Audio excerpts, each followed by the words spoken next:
राज्यातील ऊर्जेची वाढती गरज लक्षात घेऊन ती भागवण्यासाठी मुख्यमंत्री देवेंद्र फडणवीस यांनी उदंचन जलविद्युत प्रकल्पांना विशेष प्राधान्य दिले।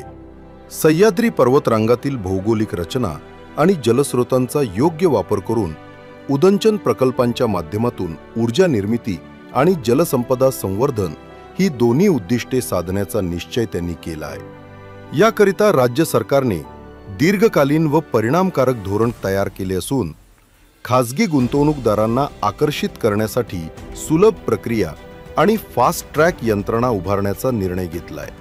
या माध्यमातून जलवापर, पर्यावरणीय मंजुरी आणि इतर परवाने मिळवण्याची प्रक्रिया जलद आणि पारदर्शक करण्यात आली आहे।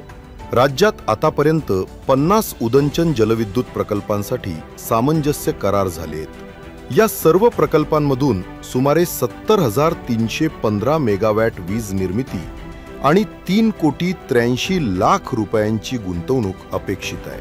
अधिक माहितीसाठी devgatha.in या वेबसाईटला भेट द्या।